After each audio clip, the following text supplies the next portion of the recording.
Welcome to ILTV's Israel Daily. I'm Ladar Gavei-Lazi, and coming up in today's newscast.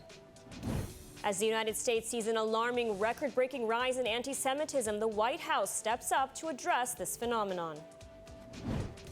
With the coalition deadline just days away, will Binyamin Netanyahu be able to form a new government, or will he have to seek an extension?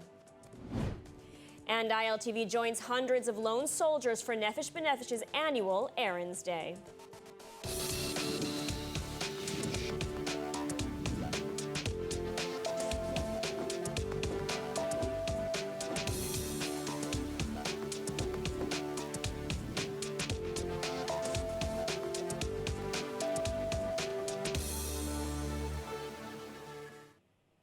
With anti-Semitic hate crimes at historic levels in the West, Washington is setting out to address the rising issue head-on. ILTV's Aaron Porras reporting. In a roundtable event hosted by Second Gentleman Douglas Emhoff on Wednesday, the White House and Jewish American community leaders are set to discuss the startling rise in anti-Semitism across the United States and around the world. This as hate crimes and attacks on Jews rising to rarely before seen numbers in recent years. The ADL, for one, saying that last year saw the largest number of anti-Semitic incidents, including murder, physical assaults, harassment, and vandalism, since recording began 40 years ago. Similarly, the NYPD reporting a 125% increase in anti-Semitically motivated crimes over the past year, with some 45 reported crimes in New York City in November alone. By comparison, over the same time period, only 18 other incidents were recorded in New York City against all other target groups combined. Now, as for what the White House intends to do, to begin, the Biden administration calling on Americans not to give platform to lies, especially in the wake of comments made by the likes of Kanye West and neo-Nazi Nick Fuentes. President Biden tweeting, quote, "I want to make a few things clear. The Holocaust happened, Hitler was a demonic figure, and instead of giving it a platform, our political leaders should be calling out and rejecting anti-Semitism wherever it hides. Silence is complicity." And in other news, President Yitzhak Herzog has returned home after an historic visit to Bahrain and the United Arab Emirates 2 years after Israel and the Gulf states signed the Abraham Accords. ILTV's Steve Leibowitz reports. Arriving in the UAE from Bahrain, Herzog held talks with Emirati President Sheikh Mohammed Al Nahyan. Herzog told his host that there is broad support for the Abraham Accords in Israel and there is room for their expansion to include other Arab countries. UAE is a major linchpin in the movement towards peace in the region. And I must say that the Abraham Accords are a national consensus in the state of Israel by all parties and all factions of Israeli politics. And after 2 years of the Abraham Accords, where we took off so beautifully, now we need to reach cruising altitude, meaning upgrade the relationship even further, strengthen them, and bring more nations on board of the Abraham Accords. This was Herzog's second visit to the UAE in less than a year, and the king enthusiastically welcomed him back. Thank you very much, Mr. President, for coming back again to your second home. It's really meaning a lot to us. This is a new relationship that we are trying to build a very strong bridge between our both countries. And I think we have built a very strong bridge that we are both proud of. And the Abrahamic Accord is achieving its goal, so we are very proud. The timing of Herzog's visit allowed him to take part in the Abu Dhabi space debate underway in the UAE capital. Herzog praised recent developments in space cooperation between Israel and the UAE. We stand here on the brink of a revolutionary new era of space exploration.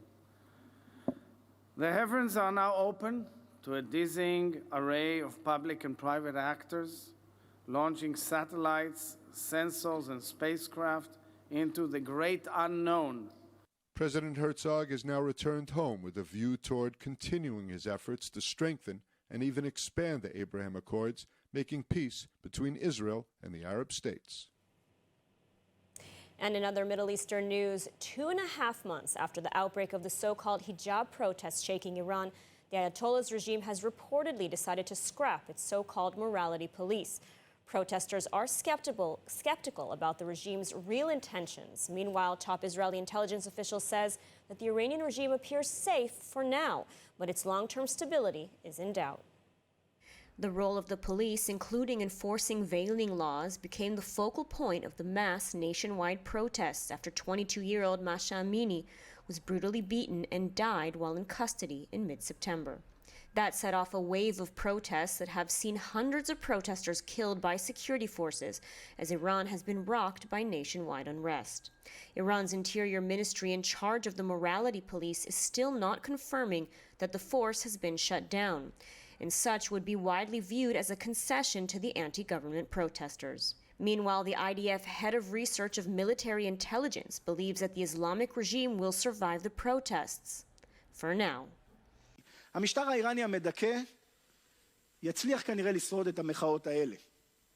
הוא בנה כלים מאוד מאוד חזקים להתמודדות עם מחאות כאלה, כלי דיכוי מאוד מתקדמים. אבל אני חושב שגם אם המחאות האלה ידעכו, הסיבות האלה שדיברתי עליהן יישארו, ולכן שנים קדימה למשטר האיראני יש בעיה. יש לו בעיה עם הדור הצעיר, יש לו בעיה עם דור שהולך ומאבד פחד, ושלא מוצא את עצמו במהפכה. While Israeli intelligence does not envision the Iranian government's regime's immediate demise, it does expect its eventual fall. בראיית הטווח הארוך כנראה שהמשטר הזה לא ישרוד. אני לא יודע לשים תאריך. אנחנו לא נביאים. אנחנו יודעים לספר תופעות, לספר תהליכים ולשים הערכה. אני בכל מה שקשור להתנהגותם של ציבורים מציע לכולנו להיות הרבה יותר צנועים והרבה יותר מסויגים. Meanwhile, anti-government protests continue. It's no longer only about the morality police and more about bringing an end to the oppressive Iranian regime. Al Jazeera announced on Tuesday it is filing a lawsuit at the International Criminal Court in The Hague against Israel over the killing of Palestinian journalist Shireen Abu Akleh. Abu Akleh was accidentally shot and killed during an exchange of fire between the IDF and Palestinian gunmen in the West Bank in May. Despite inquiries into the affair, which found that Abu Akleh was likely caught in the crossfire, in a statement, Al Jazeera said that its internal inquiry found that Abu Akleh was deliberately fired upon by Israeli forces. A lawyer for Al Jazeera said that the lawsuit will focus on Abu Akleh's killing, but will also address what he said was a wider pattern, referring to the bombing of the network's Gaza office in May 2021. Outgoing Prime Minister Yair Lapid responded to the lawsuit in a tweet and said no one will interrogate IDF soldiers and no one will preach to us about fighting morals, certainly not the Al Jazeera network. And now moving on, the deadline for the formation of the coalition just days away. And though much progress has been made, Likud party leader Binyamin Netanyahu expected to ask the president for a brief extension. Joining us now with more on the latest in the coalition talks and more is Likud member of Knesset, Mai Golan. Mai, always a pleasure to have you with us. Thank you. Thank you. So this new coalition is shaping to be a very large coalition, dozens of ministers, each party making pretty big demands. I mean, what are your thoughts on this new coalition that seems to be taking shape? Look, there's no perfect situation in this matter. Of course, I would wanted it to be slimmer and more efficient. But we're looking at what the people have chosen, and the people have chosen right-wing government. And we have the only sin in this government, I'm saying obviously sarcastically, is that we have very good people, and too many of them, and they're all right-wing, and they all want to put their opinion and their matter and their way of thinking. And this is the way that the political structure in Israel is built. So, you know, we saw last government with dozens of ministers and dozens of Norwegian, members of the Knesset that went in. I think that the number of Norwegian was the largest party in the Knesset last time. And it looked bad. It was very, very bad. But luckily, now, this money won't go to people who really didn't know how to run the Knesset, but will go to people that will actually do something for the citizens of Israel. You know what? I'm proud. I'm very proud that we have such right-wing ideologists in the Knesset that care about what they promised to the people during this election. Because what they demand? They all demand a way of authority to really do something, not to just sit in their chairs and talk and talk. You know, my biggest fantasy is that we took, because I saw Gideon Sa'ar, really shtuyot, I say shtuyot in Hebrew, but really nonsense that he said today. It's unbelievable, really. But my biggest fantasy is that we will take his promises to the government on his platform that he made to the people as a right-wing, fake right-wing member of the Knesset, and implement them. Because if they take the things he promised to his people, he should be the proudest person of the government that is about to form right now. But he's a liar. He's a liar and he's a fraud. And this is the way he remained in politics, and this is the way he will only remain in the knowledge of the people of Israel, just like Naftali Bennett, by the way. So, you mentioned this right-wing government. There's a few points I want to address. First of all, Avi Maoz. There was tremendous pushback from the Israeli public on his appointment. Do you think there was a miscalculation by Netanyahu here? Absolutely not. I want to emphasize something, and this is a very important question that I'm glad I'm answering in English to the people of the world that will be watching, because there's so much delegitimation for what is really happening with Avi Maoz. First of all, let me emphasize, I would have 5,000 Avi Maoz in the Knesset instead of one Ofer Kasif. I will have 5,000 Avi Maoz instead of one Ayman Uda. Okay, let's emphasize that, because Avi Maoz is a person who cares about the state of Israel, wants to remain it safe and keep it safe and keep it Jewish and have it for the next generations to come. Not like the others that I mentioned that will literally want to destroy the state of Israel from within. Now for the next question. For the next part of the question. It's very important to realize what Avi Maoz has received in his job. He received the option to implement study programs that the principal of the school will be able to choose from within 3,000 programs that are chosen. Some of them, by the way, are pro-Palestinians and very against Zionism. So I'm glad and relaxed that Avi Maoz will have the ability to implement the Jewish character of our children and their education. Okay, now it's no secret that this government that is taking shape is, one of I think the most right-wing government in Israel's history. What policies do you hope will be enacted by such a right-wing government? How do you see the future of the state of Israel? And what policies do you hope to enact in the coming Knesset? Yeah, that's a very important question that I have so much to answer about, but I'll try to do it short. First of all, you know what? I'm so glad that compared again to the other people the left wing and the fake right wingers that ran on the other government, everything that they promised disappeared, completely disappeared, and not just disappeared. They always hid the people they were supposed to sit with. They sat with Ram, but they never said they will. They collaborated with the Muslims, but they never said they will. On the other hand, everything that we promised is very sheer, is very transparent. Everyone knows we're not hiding anything. And it's a fact that everything we said that we will do, and whoever we said that we will sit in this government is happening right now. So this is what is going to be. And the public is very well aware, and he voted in a majority in the democratic way. So first of all, the reform in the justice system, okay, I'll say it. These reforms are very, very important. We promised the public that, and it is the root to everything that needs to be fixed. When I want to promote, to take away illegal infiltrators from the state of Israel and to form a basic immigration policy that we lack in Israel, I have to ask permission from the Supreme Court judges. When I want to ruin a terrorist house, I have to ask the Supreme Court judges. When I want to build in my own land, I have to ask their permission. This is something that have to change. Okay, I want a very strong, independent Supreme Court, but it cannot be a dictatorship in the fake democracy. It cannot continue. We want to change the economic policies. And of course, the most important thing is personal safety. People have been feeling for the last 2 years that their safety is gone. They're afraid to go in the streets. They're afraid to go into some cities. They're scared to say something. They're thinking twice and 3 times sometimes. If they take their children on Saturdays to certain gardens, this cannot continue. We have to bring back safety to the citizens. All right, Mai Golan, thank you so much for taking the time to speak with us today. Thank you very much. And back to the rise in anti-Semitism, Jews and Israel receiving some support from an unusual voice. Sacha Baron Cohen bringing back Borat to speak out against rapper Kanye West's recent anti-Semitic remarks. Let's take a look. Jewish comedian and actor Sacha Baron Cohen has brought back his alter ego Borat for a White House reception in Kennedy Center's honors show on Sunday night. Speaking to an audience which included President Joe Biden and First Lady Jill Biden, Borat said that he was very upset about the anti-Semitism in the US&A today. He said, quote, "It's not fair. Kazakhstan is the #1 Jew-crushing nation. Stop stealing our hobby. Stop the steal, stop the steal," end quote.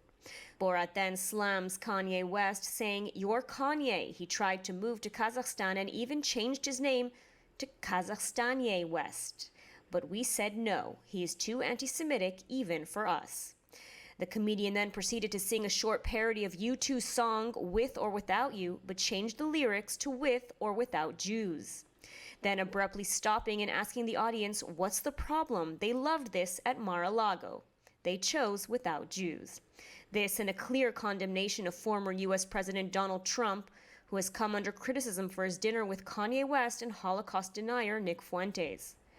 The prestigious Kennedy Center event, now in its 45th year, honored the band U2, actor George Clooney, singer-songwriter Amy Grant, singer Gladys Knight, and composer Tanya Leon. And joining us now with more on the increase in anti-Semitism and his work in combating the delegitimization of Israel is Jewish Israel rights activist Rudy Ochman. Thank you for joining us. Thank you for having me. So, you're on the front lines of combating hate against Jews and against Israel. Have you yourself noticed this, increase in anti-Semitism? For sure, there are things that we're experiencing right now that may seem as an increase, but this thing has been happening always. I think the problem is that the Jewish community only reacts when there's a conflict with Gaza. They only react when there's a Kanye West saying something horrible, which we should react. But day to day, this has been growing, and I think what we're seeing is a revelation of what exists underground within a large portion of pop culture, especially on the extremes. If you look at the extreme right, the extreme left, the communist, the capitalist, the Farrakhan's that are more so on the extreme black side, the white supremacists that are on the extreme white side, all extremes agree on one thing that they always have, and that's the Jew is the problem. And that they're pushing for the centers to agree more with the narrative. And in the meantime, Jews are not really doing anything about it. When you go today to a college campus or intellectual space, you don't want to hear about black rights from KKK members. You don't want to hear about women rights from misogynists. So why are the only people talking about Israel and the Jewish people? Those that are anti-Israel and anti the Jewish people. So we're doing a horrible job of talking about our story. We're not uniting. We're not taking on the responsibility of defending ourselves and standing up. And we're not applying what we need to do and what we've learned from our past. The statistics are really alarming, and what you've said, we're really hearing to sort of this new phenomenon, which is sort of the normalization of anti-Semitism. What are your thoughts on that, and how do you combat such a thing? For sure. Well, let's take an example of civil rights, for example, in the United States. If we go back 70 years ago, it was not normalized to be pro-civil rights. It was actually quite the contrary. It was something that wasn't popular. In fact, the status quo was that black people didn't have rights and women didn't have rights. So how do we go from that point to the point that we are today? Now, it doesn't mean that we've gotten rid of racism or sexism or other things that still exist, and I would say even systemically within the society of America, but there was an evolution of pop culture. So if Jews want to be accepted and respected and empower others to have the responsibility to be conditioned to stand up for the Jewish people, then we need to put in the work. And we haven't put in the work. Most Jews going to college campuses ignore problems when there are issues on the college level, when it's in the intellectual level, in the business level, or on social media. They're afraid to stand out. They're afraid to be who they are. And I think as long as we do that, we're going to see an increase of anti-Semitism like we have throughout Jewish history. And there's like a formula that exists for 4,000 years. The good thing is we have 4,000 years of history. Whenever the Jews are united, whenever the Jews are empowered, whenever the Jews are fulfilling their purpose, we overcome the greatest of obstacles. Whenever the Jews are divided, whenever they're assimilating, whenever they're removing the responsibility that they have to actually fulfill a purpose in this world, that's when we see the peak of anti-Semitism go really bad. I have to say, you don't sound too optimistic. I'm very optimistic. You're very optimistic? Absolutely. Do you think there's hope that we will be able to sort of halt or put an end to this phenomenon of anti-Semitism? For sure. The reason I'm saying this is more so a call of urgency for people to start waking up and standing up, not thinking that we're going to die, because at some point, even if we do, chas v'shalom, have another horrible wave of chapter of persecution to the Jewish people, we will still overcome. The question is, do we need that to wake up, or will we wake up before? Now, I want to also talk a little bit about the work that you're doing. You recently released a new movie. What can you tell us about that? Well, it's still in production, and it's a documentary series on the tribes of Israel. And I think it's very important, if we look at the history of the Jewish people, that those of us that are currently Jews today, which are the 15 million, are mostly made up of 2.5 tribes. We have Judah, we have Benjamin that were of the kingdom of Judah, and we have Levites that were spread all over, that my ancestors on both sides of the family were Levi. But we have another 10 tribes that are still missing from our population. And when I realized that these communities still exist, still practice Judaism, still preserve their identity, and are still being persecuted in the countries they're living in, I asked myself, what if the Igbos in Nigeria had come home first to Israel, or the Tanzanian Jews in Tanzania, or the Malagasy Jews in Madagascar, or the Lemba in Zimbabwe, or some of the Pashtun that are forcibly converted to Islam and have Jewish origins, or the Kafing Jews in China, or the Bnei Anusim? What if they had come home to Israel first? And our ancestors were still suffering, or till this day, in Morocco, in Yemen, in Europe, and other places. What do we expect them to come for us? So we've been talking about this concept of lost tribes for generations. It's not a new concept, but no one has ever answered the question, who are they and why are we not bringing them back? And so part of this film is to bring a light and change the consciousness of this generation for us to realize that these tribes were actually never lost at all. The only thing that was lost was the connection that they had with us, and we need to rebuild that connection. Well, I look forward to seeing this documentary. Rudy, thank you so much for coming in and speaking to us about this very important issue today. Thank you for having me.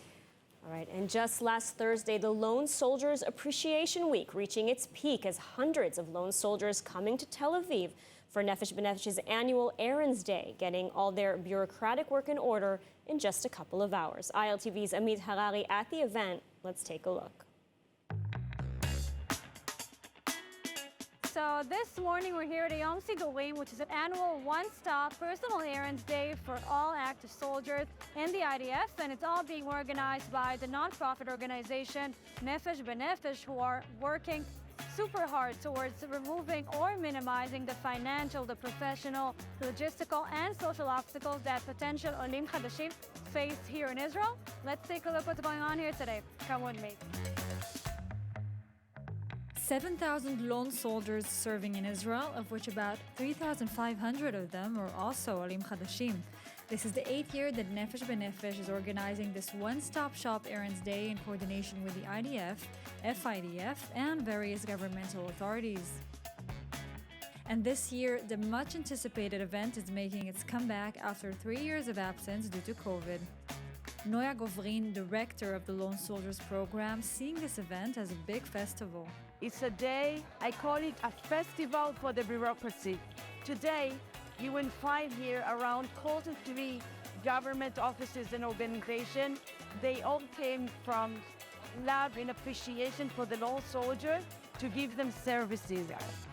With just a few of these services being issuing biometric passports, converting foreign driver's licenses, issuing IDs, confirming foreign degrees, providing legal advice, individual housing assistance, all under one roof. 26-year-old Jessica made her aliyah in 2019 from Florida after graduating from college and is already thinking of the day after her military service. I am about to be released, so I came to try to understand a little bit about post-army rights and getting my degree recognized from college. Everyone's been super helpful. I have so many questions answered and lots of booklets and information, so I feel a lot less stress going into the next phase. She's also sharing her brave decision making aliyah at an unconventional age. I thought that I was going to come to Israel, do a one-year gap year, and then go back and do physical therapy school. But as soon as I got here, I fell in love with the country and decided there was no way I could leave. And seeing myself being here long term, I felt that I needed to do my part in draft as well, and everybody around me. Other than the big bureaucratic errands, some soldiers just coming for a haircut, others just getting their uniform tailored, or even just enjoying a day off taking advantage of all the yummy treats at the venue. Now, for all the worried parents in the diaspora, Tony Gelbart, co-founder and chairman of Nefesh B'Nefesh, has a message. My son was also a valuable dad more time, and I know what it is to be sitting somewhere, and they're always worried. Parents are always worried. So I say to all these kids, all these young men and women, to do one thing: call your parents. Just call them. Doesn't cost much. WhatsApp, whatever. Call your parents, even if it just say, Ima, Abba. אני בסדר, הכל בסדר.